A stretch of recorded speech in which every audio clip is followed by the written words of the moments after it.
Bismillah, bonjour. Alors toujours dans la suite des TD concernant donc le monopole.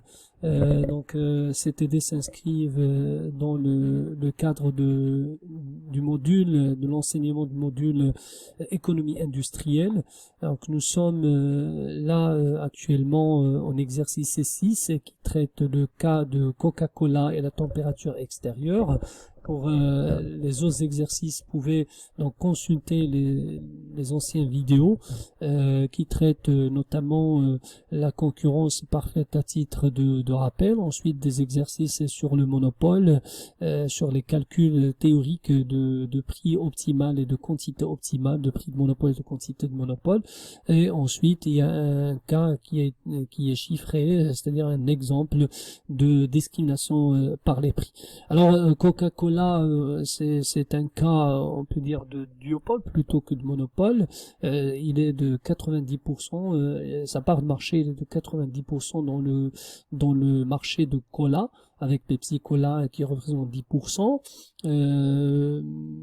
Mais Coca-Cola présente aussi, si on aborde donc c'est-à-dire le concept de marché pertinent, donc dans le marché de boissons représente 50%, ce marché des sodas pardon, et dans le marché des boissons tout inclus représente moins de 10%.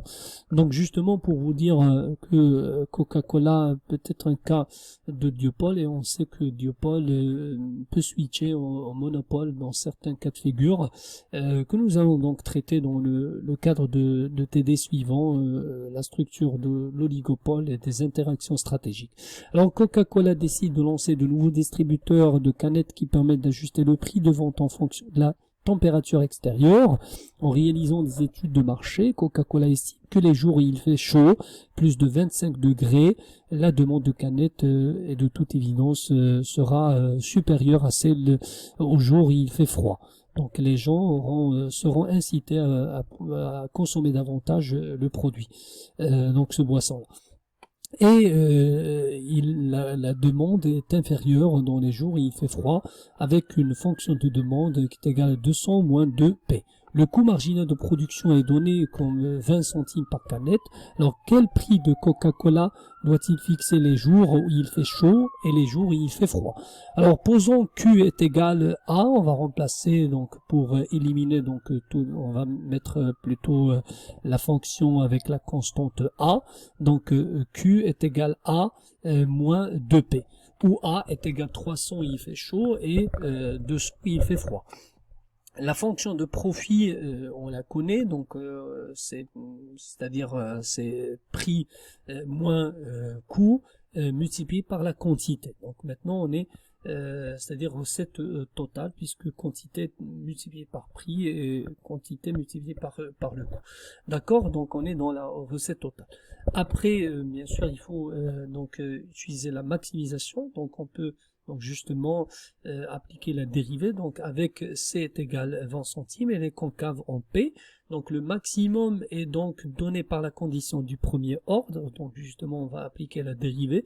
Donc la dérivée nous donnera A moins 2P plus moins 2 multiplié par P moins C est égal 0, ce qui donne un prix, c'est-à-dire si on résout le prix ici, on a un prix optimal qui est égal à A moins 2C, donc il faut faire des simples calculs algébriques, donc le P est égal à plus 2C sur 4. D'ailleurs, on a calculé ça dans l'exercice 3, la règle des 2 tiers, rappelez-vous. Donc lorsqu'il fait chaud, on a donc P est égal à 85, et lorsqu'il fait froid, le prix est égal à 60, parce qu'on a maintenant ici 300 plus 2 multiplié par 20, parce que le coût marginal c'est 20, donc on a 2 multiplié par 20 c'est 40, 300 plus 40 c'est 340, divisé sur 4, on a le prix dans le cas où il fait chaud. Et 200 plus 2 multiplié par 20, donc c'est 240 multiplié par 40, le prix qui en résulte c'est 60 dans le cas de figure où il fait froid. Maintenant on suppose qu'il fait chaud la moitié des jours et froid l'autre moitié. Donc là, si Coca-Cola utilise des machines traditionnelles qui ne permettent pas de changer le prix, de l'ajuster en fonction de la température dans les jours, mais voilà, donc en fonction de la température extérieure, alors quel est le prix que l'entreprise doit-elle fixer pour les canettes? Alors, c'est comme s'il y avait une chance sur deux qu'il fasse froid, une chance sur deux qu'il fasse chaud. Donc, exemple, Coca-Cola fait donc face à la demande qui est Q, c'est-à-dire 1 divisé sur 2, parce qu'on a dit probabilité moitié, 50%, donc 0,5 ou 1,2, 1 sur 2, pardon, multiplié par la fonction de demande où il fait chaud, s'il fait chaud, et plus la même chose on applique pardon, ici s'il fait froid, ici s'il fait chaud. Donc on fait le calcul, on a facteur d'ailleurs 1 sur 2, etc. Donc on fait le calcul, on aura donc 250 moins 2p, c'est-à-dire ici il en résulte 250 moins 2p. Donc le prix optimal est alors 250 plus 2 multiplié par 20, parce que c'est le coût marginal, divisé sur 4.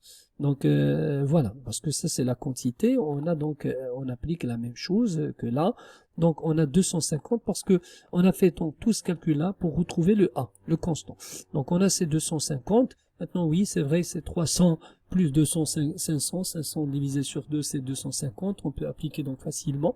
Et donc 250 plus 2 multiplié par 20 sur 4, donc le prix optimal c'est 72,5. Maintenant, comparer le profit de Coca-Cola avec des machines qui permettent d'ajuster le prix en fonction de la température extérieure et avec des machines traditionnelles, qu'observe-t-on? Donc pourquoi? Donc si Coca-Cola peut ajuster le prix, c'est-à-dire pratiquer des prix différents, alors on va appliquer sur cette fonction-là, on va appliquer des prix différents. D'accord? Donc après discrimination.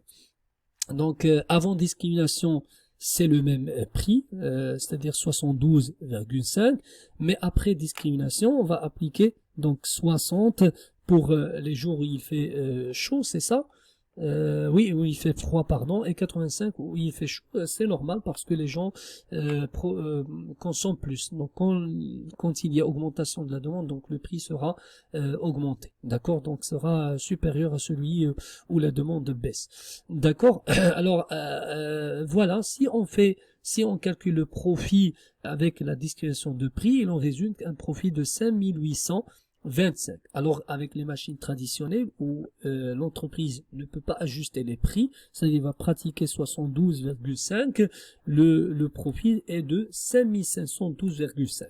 Donc en résumé, le profit avant discrimination et c'était dans ce cas supérieur à celui celui avant discrimination était inférieur, pardon, donc là il y a eu une erreur, donc bien sûr après discrimination c'est celui-là, c'est 5825, et avant discrimination c'est 5512, parce que normalement et de toute évidence lorsqu'on discrimine on capte donc la perte sèche, donc le profit augmente. D'accord, donc là il s'agit d'une erreur qu'on va corriger au niveau en fait de notre script. D'accord. Alors voilà, merci pour votre attention à la prochaine série de corrections de TD. Je vous souhaite une bonne révision. Merci.